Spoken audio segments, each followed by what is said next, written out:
For centuries, history has been told as a story of opposites. East against West, empire against empire, Rome against Persia. For more than 700 years, these two superpowers bled each other across deserts, rivers, and ruined cities, locked in a rivalry so deep that cooperation was considered unthinkable. Roman emperors and Persian shahs rose and fell, but the conflict endured, shaping the ancient world through endless war. Then, in the year 634 AD, something happened that defied everything history had taught. Fear accomplished what diplomacy never could. Rome and Persia, enemies by tradition and identity, looked beyond their hatred and saw a new threat rising from the southern deserts. A force smaller, poorer, and younger than either empire, yet one that had already shattered the balance of power they relied on. At its center stood a single man. His name was Khalid ibn al-Walid. By the time he reached the frontier town of Firaz, Khalid had never known defeat. Persian armies had broken against him. Tribal coalitions had collapsed under his pressure. Rivers, deserts, and distance had failed to slow him. To Rome and Persia, he was no longer just a general. He was a disruption, an unpredictable force that made old assumptions dangerous. So the unthinkable became reality. Roman standards stood beside Persian banners. Former enemies shared camps, councils, and a single goal: stop Khalid ibn al-Walid before it was too late. This was not merely another battle on a distant frontier. It was the moment when the old world united against one man and discovered that numbers, tradition, and history itself do not always decide the outcome. By the beginning of 634 AD, the Persian defenses in Iraq no longer resembled a coherent system. What had once been a layered frontier of garrisons, client tribes, and veteran field armies had been dismantled piece by piece with alarming speed. The Sassanid Empire, exhausted by decades of war against Byzantium and weakened by internal instability, found itself facing a commander who did not fight by familiar rules. Khalid ibn al-Walid did not grind forward slowly or wait for overwhelming numbers. He moved fast, struck hard, and vanished before his enemies could recover. Each Persian defeat was not merely a loss of troops, but a fracture in confidence that spread faster than any army could march. The first cracks appeared at Kazima, where Khalid shattered a Persian force that still believed discipline and heavy armor alone could dominate the battlefield. That illusion did not survive the encounter. At Mazar, the lesson was repeated with greater severity, as Persian commanders discovered that reinforcements and superior numbers meant little against a leader who understood momentum and morale better than they understood their own formations. Then came Walaja, a battle that echoed long after the dust settled. There, Khalid executed a maneuver so precise that it bordered on audacity, enveloping a larger Persian army and destroying it almost entirely. Word of Walaja spread through the empire like a warning bell. This was no ordinary invasion. This was something new. Allies confirmed it. By the banks of the river, Persian resistance collapsed in a battle remembered for its brutality and finality. The Euphrates itself became a silent witness to the end of Persian dominance in the region. Garrisons that had once stood as symbols of imperial authority either surrendered, fled, or were swept aside. Arab tribal coalitions allied to Persia, long used as buffers against southern threats, proved unable to withstand Khalid's relentless pressure. One by one, they broke, not just militarily, but psychologically. Loyalty to a weakening empire meant little when survival was at stake. What made Khalid truly dangerous was not just his victories, but the way they accumulated. He gave his enemies no time to regroup, no space to breathe, no opportunity to reset the board. Each battle fed directly into the next. His army moved like a living organism, adapting to terrain, exploiting mistakes, and striking where resistance was weakest. To Persian commanders raised on rigid hierarchies and slow-moving logistics, this style of warfare felt chaotic and deeply unsettling. They were not losing to chance. They were losing to a mind that seemed always one step ahead. By the time Khalid secured control of the Euphrates corridor, the Persian position in Iraq was effectively finished. Ctesiphon, the imperial capital, still stood far to the east, but the frontier that protected it had collapsed. Messages sent upriver grew more desperate with each passing week. Requests for reinforcements went unanswered or arrived too late. Officers began abandoning posts not because they lacked courage, but because they no longer believed the empire could protect them. Authority, once unquestioned, was evaporating. To the west, Roman commanders watched these developments with growing concern. Byzantium had no love for Persia, but it understood power when it saw it. For centuries, the Euphrates had served as a buffer between two rival worlds. Now that buffer was disappearing. Khalid's victories did not stop at Persian losses. They threatened to redraw the strategic map entirely. If Iraq fell completely, Syria would be exposed. Fortified cities, trade routes, and frontier garrisons that had stood secure for generations suddenly looked vulnerable. What unsettled the Romans most was Khalid himself. He did not behave like a typical conqueror. He did not linger to consolidate territory or indulge in victory. He moved with purpose, as if following a timetable only he could see. Reports described an army that crossed deserts thought impassable, that appeared where no scouts had warned, that struck with discipline and withdrew with order. Roman officers, trained in careful planning and defensive depth, found this deeply troubling.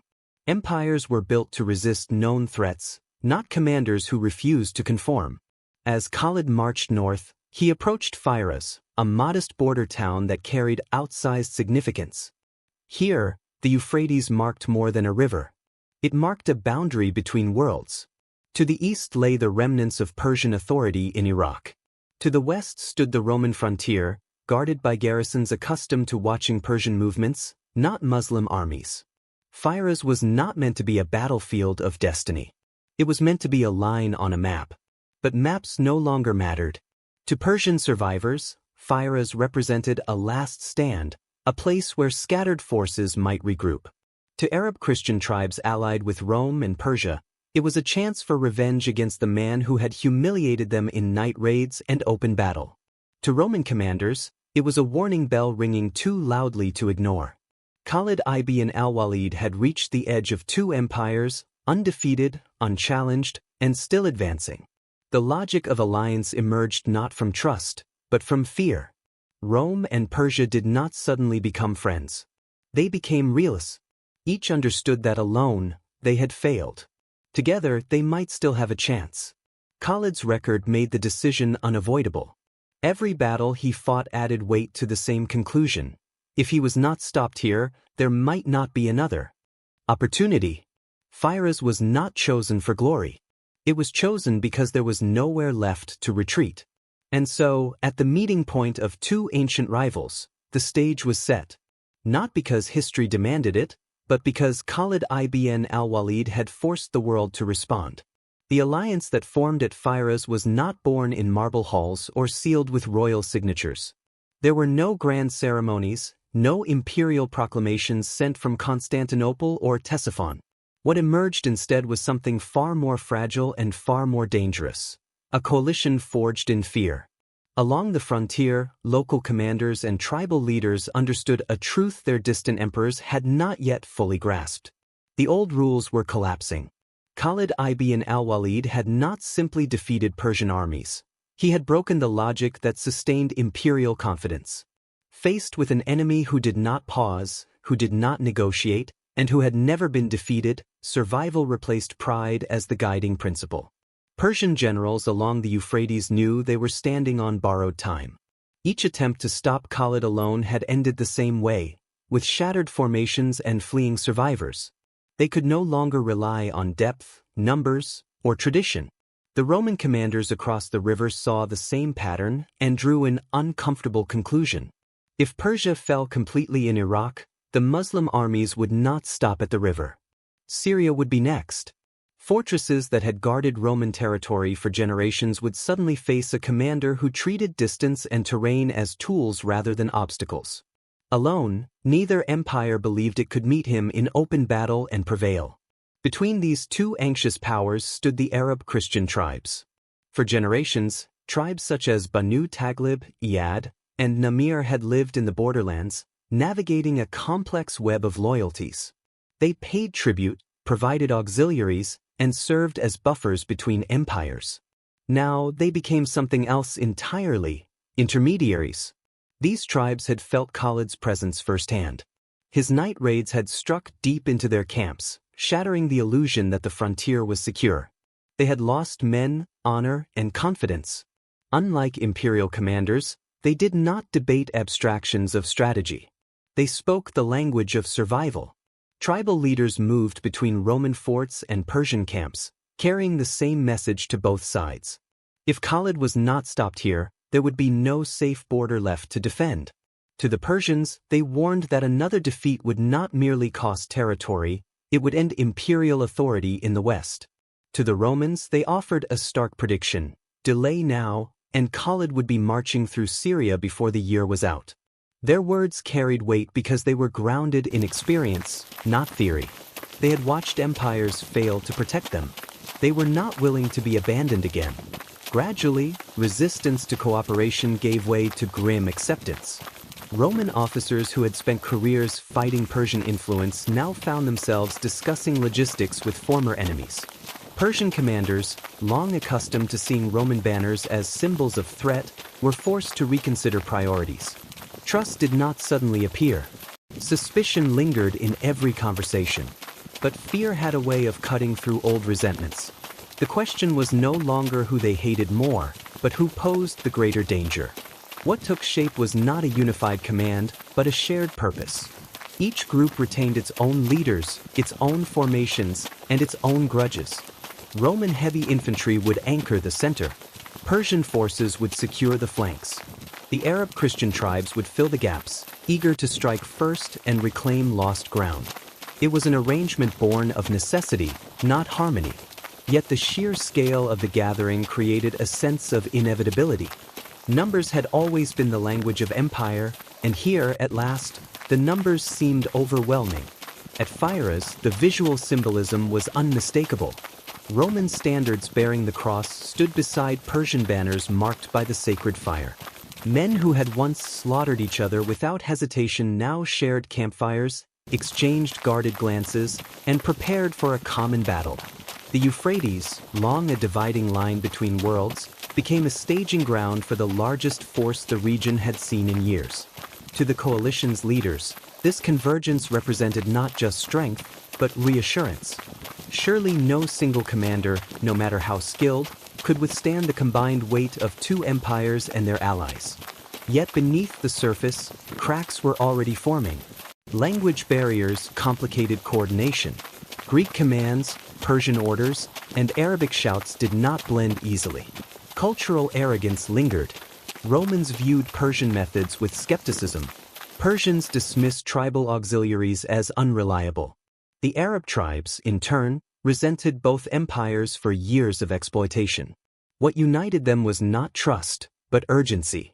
Each believed that if the others failed, the consequences would be catastrophic.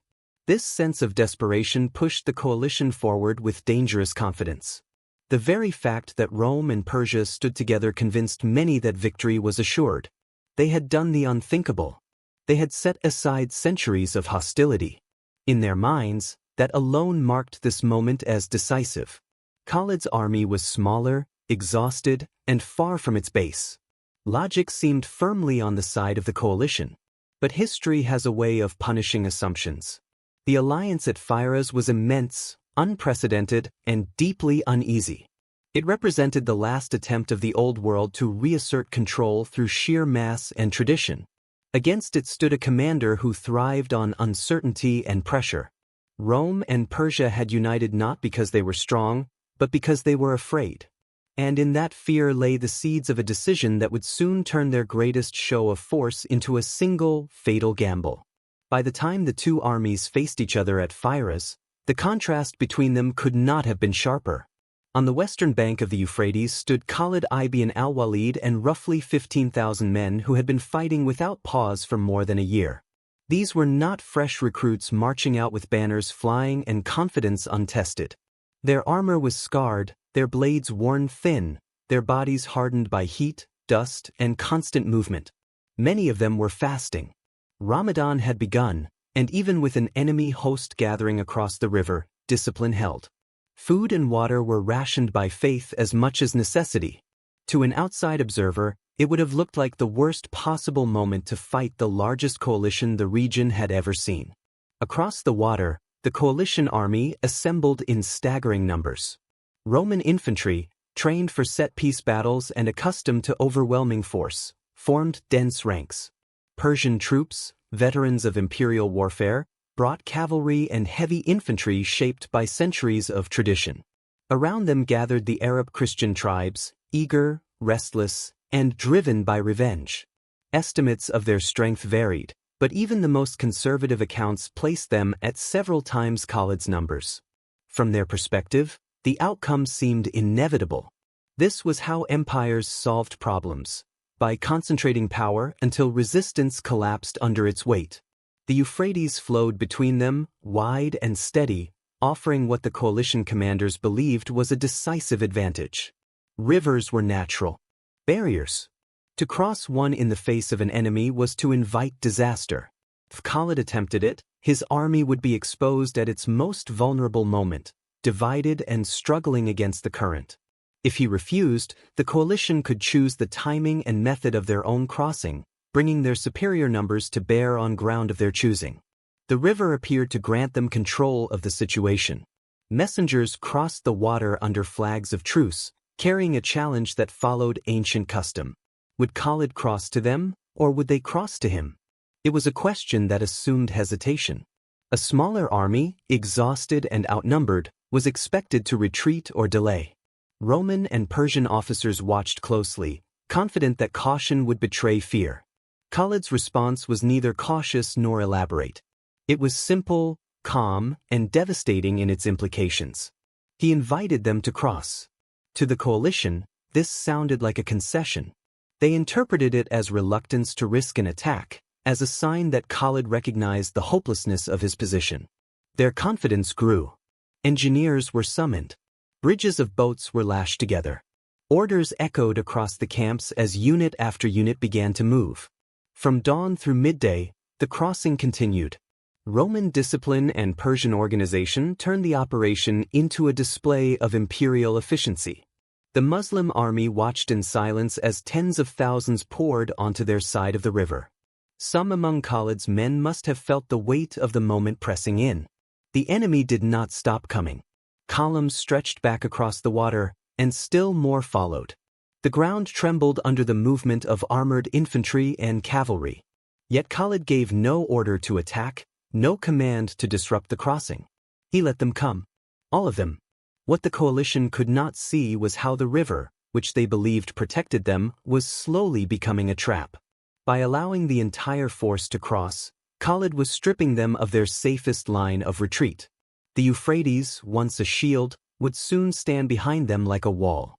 Should the battle turn against them, escape would narrow to a handful of bridges and shallow crossings, already strained by their own numbers. Khalid studied the terrain with the eye of a man who had spent his life reading battlefields. The plain near Firaz offered little cover but ample space for movement that favored a smaller, more flexible force. He placed his infantry carefully, anchoring them where they could absorb the initial shock. His elite cavalry reserve, the mobile guard, remained out of sight, positioned not for defense, but for opportunity. Behind his army lay the open desert, harsh but familiar. It offered depth, room to maneuver, and a retreat route if one became necessary. Behind the coalition lay only water. The sun climbed higher, and with it the strain on Khalid's men. Fasting in the heat, they stood facing an enemy whose numbers seemed to defy counting. The coalition commanders mistook this stillness for weakness. They believed the psychological battle was already won. In their minds, no army in such condition could withstand the force now arrayed against it. But Khalid had not invited the crossing out of desperation. He had done so out of calculation. He understood something the coalition did not. Strength becomes a liability when it cannot move. Crowded formations lose flexibility. Mixed forces struggle to communicate. The more men that crossed the river, the tighter they would be packed, the harder it would be to adjust once the battle began. When the last units reached the western bank, the field was full. The coalition deployed as best it could, but space was limited. Lines compressed. Flanks bent inward. The Euphrates loomed behind them, silent, and unforgiving. Only then did the true weight of Khalid's decision become clear. He had transformed the geography of Firaz into a weapon. The invitation to cross was not an act of surrender. It was a deliberate gamble, one that placed everything on timing, discipline, and nerve. Against exhaustion, hunger, and overwhelming numbers, Khalid ibn al-Walid had chosen to fight not the enemy's strength, but their confidence. And as the two armies prepared to clash, the river that had once promised safety now waited to decide the fate of empires. By the time the armies met at Firaz, the air itself seemed heavy with inevitability. This was no ordinary battlefield. It was the far edge of the known world, where empires touched and rival civilizations stared at one another across a thin line of land and water. On one side stood a coalition that, on paper, should have been unstoppable. Roman troops hardened by centuries of frontier warfare. Persian forces shaped by imperial discipline and tradition. Arab allies who knew the terrain and the rhythms of the desert. Their numbers were immense, their banners impressive, their confidence rooted in a simple assumption: no single commander, no matter how gifted, could stand against them all at once. Yet beneath that surface strength lay a fatal weakness. This alliance had been born out of fear, not trust. Orders were shouted in different languages. Signals were misunderstood. Commanders answered to different traditions and priorities. Each contingent fought beside the others, but not with them. It was an army wide but shallow, powerful in mass yet fragile in coordination. Against most opponents, that would not have mattered. Against Khalid ibn al-Walid, it would prove catastrophic. Khalid understood this before the first blow was struck. He had faced disciplined armies before and broken them by refusing to fight on their terms. At Firaz, he saw something even more dangerous for his enemies: confusion disguised as confidence. His own army was smaller, worn down by months of campaigning, and weakened by fasting during Ramadan. But it was unified. Every man knew whose command he followed. Every unit understood its role. And at the center of it all was Khalid's most lethal instrument, the mobile guard, a fast-moving reserve of cavalry trained to strike where the enemy least expected. The battle began with a grinding clash that felt, to many on the field, like a test of endurance rather than strategy. The coalition pressed forward, relying on sheer numbers to push the Muslim lines back toward the Euphrates. To the Roman and Persian commanders, the river behind Khalid's army looked like a gift from fate. Cut off his retreat, crush him against the water, and end the campaign in a single decisive blow. They believed Khalid had made a fatal mistake by allowing the enemy to cross. But the river was never meant to be his escape. It was meant to be his trap. As the fighting intensified, Khalid resisted the urge to commit all his forces at once. He absorbed pressure, bending but not breaking, watching carefully as the coalition units advanced unevenly. Roman formations pushed ahead of their allies. Persian troops hesitated, wary of overextending. Arab contingents tried to fill gaps that kept opening faster than they could be closed. The battlefield stretched and compressed in unpredictable ways, and that was exactly what Khalid had been waiting for. Then the mobile guard moved. Like a blade drawn from a sheath, Khalid's cavalry surged around the flanks and into the rear of the coalition. They did not seek glory in head-on clashes. They targeted command units, supply lines, and communication points. Messengers fell. Officers were cut down. Orders stopped flowing. What had been a massive, intimidating army only moments before began to lose its shape. Panic spreads faster than courage ever can. As rear units collapsed, those at the front felt the pressure without understanding its source. Men turned to look behind them and saw dust clouds, fleeing allies, and unfamiliar banners closing in. Shouts in Latin, Persian, and Arabic overlapped into chaos. The sense of being surrounded crept in, not suddenly, but irresistibly. Khalid pressed the advantage with ruthless precision. He drove the enemy inward, tightening the space between them and the river. What had once seemed like a strategic asset now became a wall. Soldiers stumbled backward into the water, armor dragging them down. Horses panicked. Formations disintegrated as men fought not to win, but simply to breathe. The Euphrates became a witness to catastrophe. Its waters, calm at dawn, churned with bodies by midday. Some tried to swim, weighed down by weapons and fear. Others were pushed from the banks by the crush behind them. The river ran red, not in poetic exaggeration, but in grim reality remembered by those who survived. This was not a battle decided by chance or brute force. It was the result of understanding human limits. How fear moves, how confusion multiplies, how unity can overpower numbers. Khalid did not merely defeat the coalition, he dismantled it piece by piece, turning its greatest strength into its undoing. By the end of the day, Firaz was silent except for the wounded and the river flowing past them all.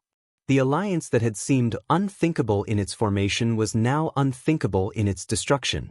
Rome and Persia, empires that had defined an era, had stood together for a single desperate moment, and been shattered by one commander's clarity of mind. For those who study leadership, strategy, or the nature of decisive moments, Firaz offers a brutal lesson. Size is not the same as strength. Alliances forged in fear rarely hold under pressure.